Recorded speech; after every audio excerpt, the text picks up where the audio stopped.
Hello दोस्तों, welcome है आपका हमारे यूट्यूब चैनल में। पेंशनर्स, फैमिली पेंशनर्स और कर्मचारियों के लिए एक बहुत ही बड़ी ब्रेकिंग न्यूज़ आई है। जी हाँ दोस्तों, कार्मिक लोक शिकायत और पेंशन मंत्रालय के पेंशन और पेंशनभोगी कल्याण विभाग की तरफ से एक लोकसभा में बहुत ही इंपॉर्टेंट क्वेश्चन पूछा गया था।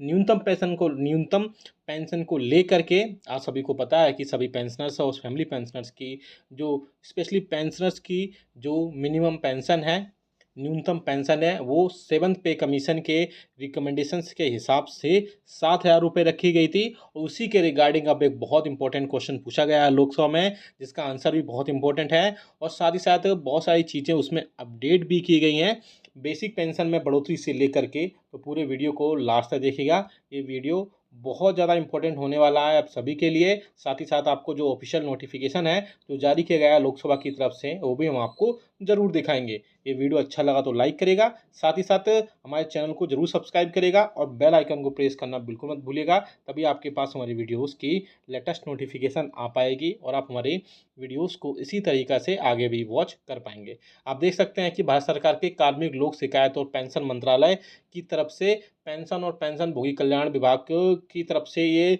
लोकसभा से अतारांकित प्रश्न संख्या 2200, जिसका उत्तर जो है 2/8/2023 को देने उत्तर आया है। जिसमें आप देख सकते हैं, आपकी स्क्रीन पर भी आप देख पा रहे हैं कि न्यूनतम पेंशन के लिए इसमें कई सारी चीज़ें और कई सारे क्वेश्चन पूछे गए हैं। पहला क्वेश्चन है कि क्या सरकारी विभागों यानी जो गवर्नमेंट डिपार्टमेंट्स हैं, सरकारी एजेंसियों और संगठनों से प्रति वर्ष पेंशन यानी कि आपकी पेंशन, पारिवारिक पेंशन यानी कि फैमिली पेंशन आदि प्राप्त करने वाले व्यक्तियों की संख्या कितनी है, और ऐसे सेवानिवृत्त व्यक्तियों यानी कि रिटायरमेंट पर्सन्स को राज्यवार कुल कितनी पेंशन प्रदान की जाएगी, और प्रत्येक व्यक्ति को पेंशन की न्यूनतम कितनी राशि प्रदान की जाएगी। पहला क्वेश्चन ये पूछा गया है।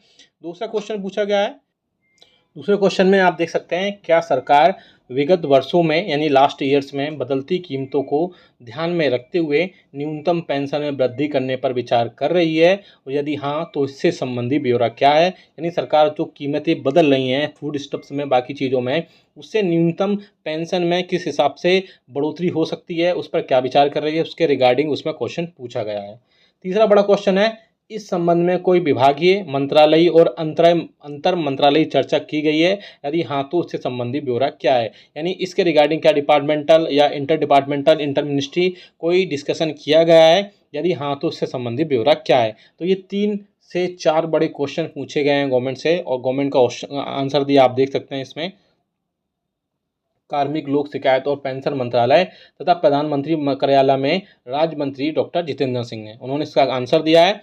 जी हाँ दोस्तों, आंसर में आप देख सकते हैं, पहले क्वेश्चन में आंसर दिया है, केंद्रीय पेंशन लेखा कार्यालय यानी सिविल पेंशन भोगियों के लिए, रक्षा लेखा महानियंत्रक का कार्यालय रक्षा पेंशन भोगियों के लिए, दूरसंचार विभाग दूरसंचार पेंशन भोगियों के लिए, रेलवे बोर्ड रेलवे पेंशन भागियों के लिए, पेंशन भोगियों के लिए, और डाक विभाग डाक पेंशन भोगियों के लिए दी गई सूचना के आधार पर केंद्र सरकार के अधीन पेंशन प्राप्त करने वाले पेंशन भोगियों और फैमिली पेंशन तथा वर्ष 2022-23 के दौरान हुए ब्यौरे का जो व्यय के ब्यौरे का यानी जो एक्सपेंडिचर हुआ उसका ब्यौरा निम्नलिखित है। तो आप देख सकते हैं कुल कितने पेंशन भोगी और कुल कितना खर्च हुआ है। पहला जो है, सिविल पेंशन भोगी कितने हैं, उनकी एवरेज में संख्या बता देता हूँ, 7 लाख के आसपास, 7,80,000 के आसपास है। फैमिली पेंशन की बात करें तो इसमें आप देख सकते हैं 3,61,000 है। और रक्षा पेंशन भोगियों की डिफेंस पेंशन भोगियों की बात करें तो आप देख सकते हैं सबसे ज़्यादा उसी में है, 23 लाख के आसपास है।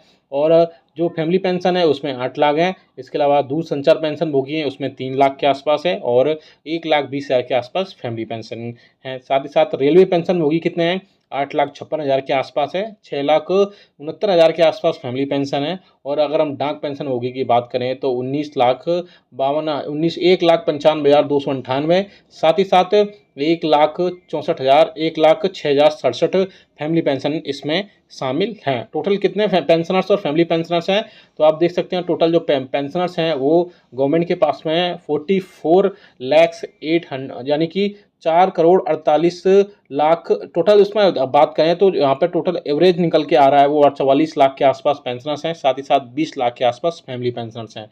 और अगला जो क्वेश्चन का आंसर दिया है कि केंद्र सरकार के अधीन जो न्यूनतम पेंशन या फैमिली पेंशन की राशि है वो 9,000 रुपये प्रति मास है। ये तो अभी तक हमको पता ही था। क्या पेंशन और फैमिली पेंशन में जो मूल्यों में बदलाव हो रहा है, महंगाई भत्ते में बढ़ोतरी हो रही है, उसके बेसिस के बाद से क्या न्यूनतम पेंशन यानी कि मिनिमम पेंशन और फैमिली पेंशन में बढ़ोतरी को क्या प्रस्ताव है, उसका आंसर खासे घातक इसमें दिया गया है। न्यूनतम बोला गया है कि न्यूनतम पेंशन कुछ फैमिली पेंशन की राशि को अभी बढ़ाने का फिलहाल सरकार के पास में कोई प्रस्ताव नहीं है। पेंशन और फैमिली पेंशन समय समय पर जो मूल्यों में बदलाव के आधार पर महंगाई भत्ते और राहत के हकदार होते हैं। तो आप देख सकते हैं कि अभी गवर्नमेंट के पास में जो फैमिली पेंशन 9,000 रुपये, फैमिली पेंशन जो 9,000 रुपये, उसमें बढ़ोतरी को लेकर के कोई भी इस टाइप से प्रपोजल नहीं है। आप सभी को पता है कि 7वें वेतन आयोग के हिसाब से ही, जो उसके रिकमेंडेशंस के हिसाब से ही पेंशनर्स और फैमिली पेंशनर्स को 9,000 रुपये, साथ ही साथ कर्मचारियों को बेसिक जो है सैलरी 18,000 रुपये दी गई थी। क्योंकि बीच बीच में ऐसी खबरें आते रहती थी कि फिटमेंट फैक्टर के बेसिस पर या फिर और भी कई चीज़ें इसमें ऐड होती हैं, उनके बेसिस पर फैमिली पेंशन और कर्मचारियों की सैलरी को इसमें बढ़ाया जा सकता है। आप सभी को पता है कि फिटमेंट फैक्टर जो है उसी के बेसिस पर आपकी सैलरी और आपकी पेंशन तय होती है। प्रेजेंट में 7वें वेतन आयोग के रिकमेंडेशन के हिसाब से आपकी जो पेंशन है वो 9,000 रुपये, साथ ही साथ सैलरी जो 18,000 रुपये है वो आपकी बेसिक में फिटमेंट फैक्टर को 2.57 गुना से मल्टीप्लाई करने के बाद ही आपकी जो पेंशन है, आपकी जो फैमिली पेंशन है वो उसमें ऐड होती है। और साथ ही साथ उसमें बढ़ोतरी को लेकर के, हालांकि मीडिया में ऐसी खबरें आ रही थी कुछ दिनों पहले कि जो आपका फिटमेंट फैक्टर है 2.57 गुना, उसमें बढ़ोतरी करके 3.68 गुना तक बढ़ोतरी की जा सकती है। और ऐसा वाकई में अगर हो जाता है तो पेंशनर्स के लिए बहुत ज़्यादा राहत की खबर हो जाएगी, क्योंकि जो फिटमेंट फैक्टर है वो 2.57 गुना से बढ़ा करके 3.68 गुना तक होता है। तो जो आपकी बेसिक पेंशन है वो 9,000 रुपये है, उसमें बढ़ोतरी हो करके 13 से 14,000 रुपये हो जाएगी। और ऐसे में बहुत ज़्यादा राहत मिलने की उम्मीद जताई जा रही है। हालांकि कर्मचारियों की बात करें तो कर्मचारियों की जो बेसिक सैलरी 18,000 रुपये है, उसमें भी बढ़ोतरी होकर के 24 से 25,000 रुपये तक बढ़ोतरी हो सकती है।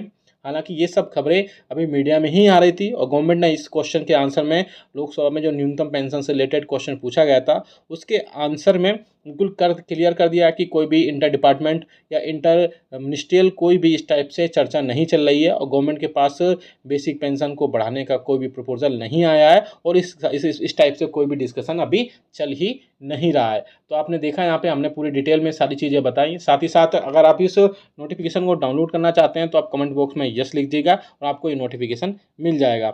वीडियो आप अगर आप इस वीडियो को लाइक तो करिए, शेयर भी करिए, साथ ही साथ कमेंट बॉक्स में ये भी लिखकर बताइएगा कि आपके हिसाब से आपकी बेसिक सैलरी जो है, बेसिक पेंशन जो कि 9,000 रुपये और बेसिक सैलरी 18,000 रुपये है, उसमें बढ़ोतरी करने के कितनी बढ़ोतरी की जाए जिससे आपको बहुत ज़्यादा राहत उसमें मिल सके। आप हमें कमेंट बॉक्स में ज़रूर कमेंट करिएगा। अगर चाहते हैं आपकी न्यूनतम पेंशन जो कि 9,000 रुपये उसमें बढ़ोतरी हो तो वीडियो को लाइक जरूर करिएगा, शेयर करिएगा और कमेंट बॉक्स में कमेंट जरूर करिएगा।